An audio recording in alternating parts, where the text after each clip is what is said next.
दोस्तों वीडियो सिर्फ और सिर्फ एजुकेशनल पर्पस के लिए है, इन्वेस्टमेंट एडवाइस नहीं है। तो वीडियो को देखकर आप सीख सकते हो और इन्फॉर्मेशन को ले सकते हो। और इससे पहले मैं आपको 2 वीडियोस दे चुका हूँ। यहाँ पे हमने निफ्टी के ऊपर बातचीत की है, आईपीओ को लेकर बातचीत की है, कुछ कंपनीज हैं, साथ में लेंसकार्ट को भी डिटेल में डिस्कस किया है।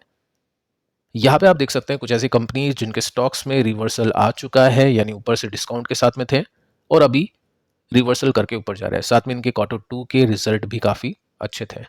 अब शुरू करते हैं यूएस के बाजार के साथ में। देखिए डाउ जोन्स में प्लस में अभी के समय सीन चल रहा है। नेस्डैक को देख लेते हैं तो यहाँ पे माइनस में है 141 पॉइंट्स की गिरावट के साथ में। तो मार्केट अभी के समय मिक्स है, यानी जो डिफेंसिव कंपनीज है वो ऊपर है और जो अग्रेसिव कंपनीज है, टेक कंपनीज है, वो नीचे है। टेक कंपनीज ने पिछले कुछ टाइम में काफ़ी अच्छा परफॉर्म किया था। यूएस मार्केट में एक्सपोजर देना है तो नेस्डैक 100 के ETF को देख सकते हैं, जो मैं आपको बता चुका हूँ। फैंग के अंदर बाइंग पॉसिबल नहीं है। साथ में कुछ बड़ी न्यूज़ नहीं है, कुछ ब्रेकिंग न्यूज़ नहीं है। गवर्नमेंट जो शटडाउन था वो रीओपन हो रहा है। S&P 500 को लेकर अच्छे टारगेट वेल्स फार्गो ने दिए हैं। एफआईस को देख लेते हैं। एफआईस ने आज के दिन क्या किया, 803 करोड़ की बिकवाली की है। तो अभी तक एफआईस बाइंग मोड में नहीं आए हैं। 7 तारीख को 4000 करोड़ के आसपास की बाइंग की थी, उसके अलावा बिकवाली आप देख सकते हैं। निफ्टी ऊपर जा रहा है कैसे, क्योंकि दोस्तों यहाँ पे निफ्टी के फ्यूचर के अंदर भी बाइंग होती है, जो मैं आपको डेटा देता हूँ। अभी तक डेटा आया नहीं है तो मैं आपको प्रोवाइड कर दूंगा। हो सकता है एफआईस निफ्टी के फ्यूचर में बाइंग कर रही हूँ।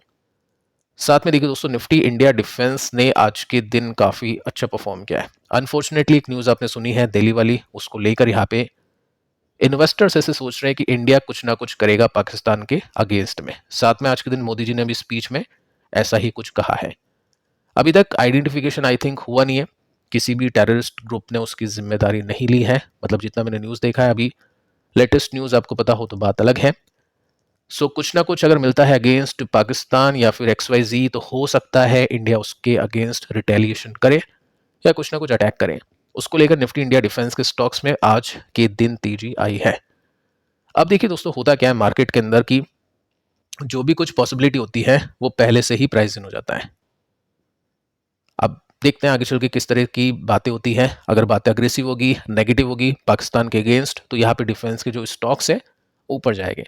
डेफिनेटली उनको ऑर्डर मिले या नहीं मिले, डेफिनेटली कोई बहुत बड़ी लड़ाई हो, वॉर हो या नहीं हो, लेकिन स्टॉक की प्राइस परफॉर्म करेंगे, लेकिन उसके बाद में प्रॉफिट बुकिंग भी देखने को मिलेगी। तो ट्रेडर उस तरह से सोचने की कोशिश करेंगे।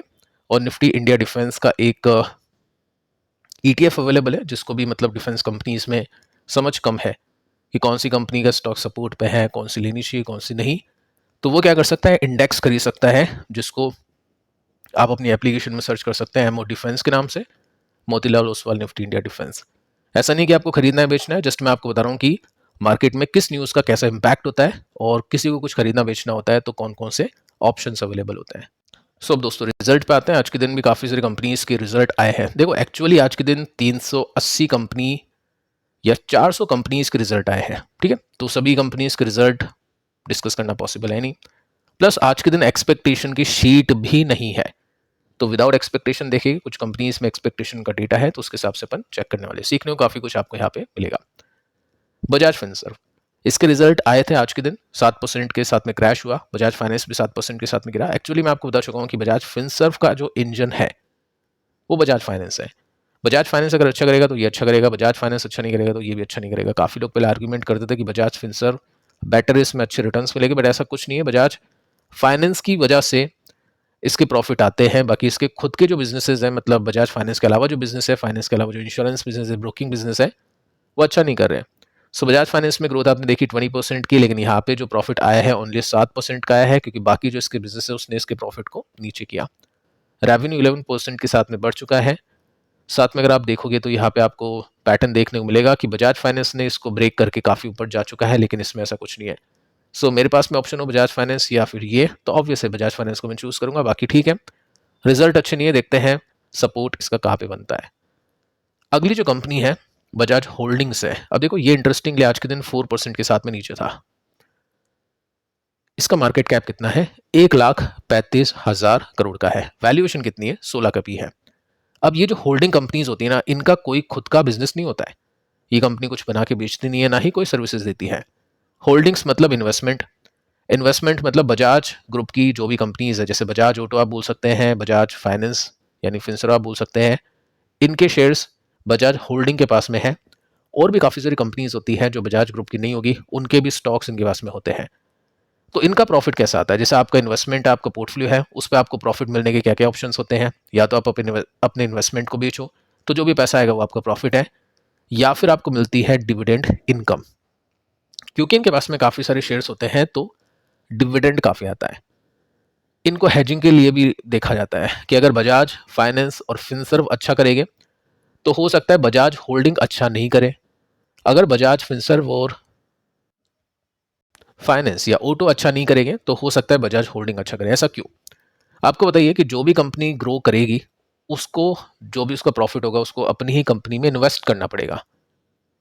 तो कंपनी अपना प्रॉफिट इन्वेस्ट करेगी, यानी बजाज ऑटो या बजाज फाइनेंस अपना प्रॉफिट अपनी ही कंपनी में इन्वेस्ट करेगा तो वो डिविडेंड देगा नहीं, और डिविडेंड नहीं देगा तो बजाज होल्डिंग के पास में प्रॉफिट इतना नहीं आएगा। लेकिन अगर ये दोनों कंपनीज या जो भी इसके पास में कंपनीज है वो कम ग्रोथ करना शुरू कर देगी, उनके पास में ऑप्शंस नहीं होंगे पैसे को री इन्वेस्ट करने के लिए, तो जो भी प्रॉफिट होगा वो डिविडेंड के रूप में मिलेगा, तो बजाज होल्डिंग्स का फायदा होगा। तो अभी के समय आप देख सकते हैं बजाज फाइनेंस और होल्डिंग्स, फिनसर्व हम बोल सकते हैं, इसमें ग्रोथ कम है, तो इस वजह से इनके पास में डिविडेंड काफ़ी अच्छा आ रहा है, और इनके कुछ इन्वेस्टमेंट भी थे जो इन्होंने बेचे हैं, उसकी वजह से भी काफ़ी प्रॉफिट निकला है, तो ये जो स्टॉक है वो काफ़ी अच्छा कर रहा है। साथ में अगर आप देखोगे तो अब इसके रिजल्ट आ चुके हैं, रिजल्ट बहुत ही कमाल के हैं। जो प्रॉफिट है 21 यानी 218 करोड़ का है 105 करोड़ के कंपैरिजन में। सो बहुत ही ज़्यादा प्रॉफिट इसका बड़ा है, और उसके पीछे का रीज़न आपको बताइए। रीज़न है, जैसे आप रेवेन्यू देखोगे तो 25 और पहले 11 था, तो ऑलमोस्ट डबल हो चुका है, डबल से भी ज़्यादा हो चुका है। तो उसके पीछे का रीज़न क्या है? Dividend income. साथ में आप देखोगे ना तो यहाँ पे आप देख सकते हैं कि बजाज ऑटो भी है इसके पास में, जो कि 2% का डिविडेंड दे रहा है। जब ये यहाँ पे नीचे था तो 4-6% का डिविडेंड मिलता था, तो 2-3% का डिविडेंड भी है, साथ में ये ग्रोथ भी मिली है, तो इसी की वजह से बजाज होल्डिंग्स चला है। तो मेन पावर अभी के समय इसमें लगा है बजाज ऑटो का। तो 20% नीचे है, देखते हैं कल कैसा रिएक्शन आता है, बाकी इसको भी चेकआउट कर सकते हैं डिफेंसिव बैट के लिए। ओरिएंट टेक, नेटवेब के रिजल्ट आपने देखे, ओके थे, लेकिन जो बाकी है कंपनीज है, डेटा सेंटर कंपनीज है, उनके रिजल्ट अच्छे नहीं आए हैं, अनंत राज को छोड़कर, क्योंकि उसके पास में बाकी भी बिजनेसेस है।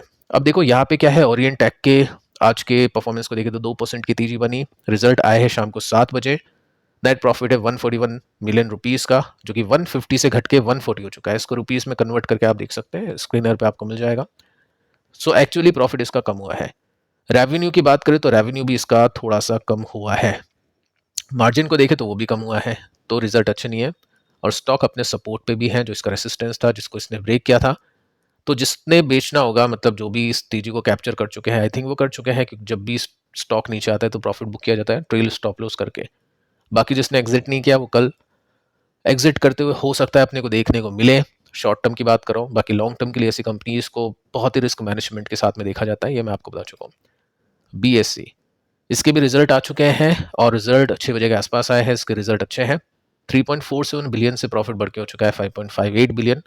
एस्टिमेट देख लो, चलो इसको सीधा, 5 की एक्सपेक्टेशन थी, 5.5 है, मोर देन एक्सपेक्टेड।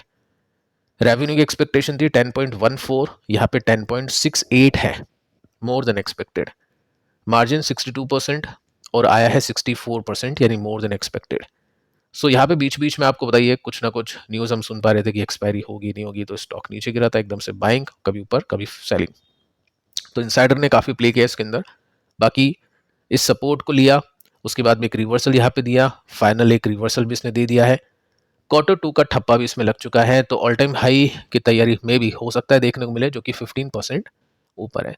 अगर कल 2-5% चल जाता है तो ये फिर गैप 10% का बचेगा। सो रिजल्ट अच्छे हैं। RVNL को देख लेते हैं, यहाँ पे भी डी ग्रोथ है, 2.87 का जो था वो प्रॉफिट था, 2.3 का है बिलियन रुपीस का। ठीक है, ये रुपीस में आपको कन्वर्ट करके देखना पड़ेगा INR के अंदर। ठीक है, सो आप देख सकते हैं यहाँ पे भी रिजल्ट अच्छे नहीं है, मार्जिन 5 से लेकर 4 हो चुके हैं, तो स्टॉक अभी काफ़ी नीचे है, 51% के साथ में नीचे है, तो कोई भी रिवर्सल का संकेत इसमें नहीं है। देखते हैं कि कल इसका जो मेजर सपोर्ट है वो टूटता है या नहीं, बाकी रिजल्ट अच्छे देखने को नहीं मिले हैं। अगली कंपनी बीकाजी फूड्स, इसको भी चेक करते हैं। 2% के साथ में स्टॉक चला, शाम को 5:44 पर इसके रिजल्ट आए थे।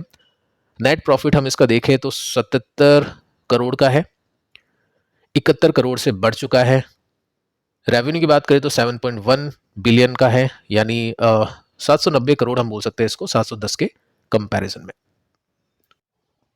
वैसे दोस्तों ग्रोथ अगर हम इसकी देखें परसेंटेज वाइज तो यहाँ पे 8% की ग्रोथ देखने को मिली है इसके नेट प्रॉफिट के अंदर। तो सिंगल डिजिट की ग्रोथ है, कोई बहुत बड़ी ग्रोथ नहीं है, लेकिन मार्केट ये देखेगा कि क्या प्रॉफिट के मार्जिन इंप्रूव करेगा, क्योंकि अपन देख चुके हैं कि उनके बेसिस पे प्रॉफिट के मार्जिन इंप्रूव करने चाहिए। कि उनके बेसिस का डेटा यहाँ पे अवेलेबल नहीं है, आपको चेक करना पड़ेगा। वायनवा बेसिस का है 15.19, लेकिन अभी के समय 16.40% के मार्जिन है, जो कि वायनवा बेसिस में इंप्रूव होते हुए देखने को मिले हैं। देखते दोस्तों कि कल कैसे लगते हैं मार्केट को इसके रिजल्ट। बाकी आज के दिन तो 2% की तेजी आ चुकी है, स्टॉक पॉजिटिव से नेगेटिव हो चुका है ब्रेक डाउन करने के बाद में। तो जब तक ये लाइन क्रॉस नहीं होगी, जब तक हम इसको पॉजिटिव नहीं बोलेंगे और मार्केट को रिजल्ट अच्छे नहीं आए, तो फिर नीचे के सपोर्ट के लेवल्स इसके लिए ओपन हो सकते हैं। आवास फाइनेंस के रिजल्ट को भी हम देख लेते हैं, तो यहाँ पे भी 164 करोड़ का प्रॉफिट है 148 करोड़ के कंपैरिजन में। रेवेन्यू भी आप देख सकते हैं थोड़े से ग्रोथ के साथ में देखने को मिले हैं। आफ्टर मार्केट क्लोजिंग इसके रिजल्ट है। ये स्टॉक भी नेगेटिव हो चुका है, इससे बेटर थोड़ा सा परफॉर्म किया है इंडिया शेल्टर ने और साथ में होम फर्स्ट फाइनेंस ने, परसेंटेज बेसिस में अगर हम देखें तो। इसके बाद में दोस्तों पीआई इंडस्ट्रीज के भी रिजल्ट आउट हुए हैं, उसको भी चेक कर लेते हैं। तो यहाँ पे डी ग्रोथ देखने को मिली है, 409 करोड़ का प्रॉफिट है 508 करोड़ के कंपैरिजन में, तो 100 करोड़ का प्रॉफिट इसका नीचे हो गया। रेवेन्यू आप देख सकते हैं 222 से 187 करोड़ का है, यानी ये भी कम है। प्रॉफिट के मार्जिन में थोड़ी सी बढ़ोतरी है, लेकिन सेल्स खराब आने की वजह से प्रॉफिट भी इसके खराब आए हैं। यहाँ पे भी हमने देखा कि वीकनेस है, स्टॉक नेगेटिव जोन में जा चुका है, ऊपर जाने की पॉसिबिलिटी तो कम है। अगर रिजल्ट अच्छे लगे मार्केट को तो बात अलग है, फिर यहाँ के लिए इन्वेस्टर एक्सपेक्ट करेगा, लेकिन वैसे डी ग्रोथ देखने को मिली है। ठीक है, इसके बाद में देखिए E2A के रिजल्ट भी आए थे, 4% के साथ में स्टॉक क्रैश हुआ, रिजल्ट काफी खराब थे।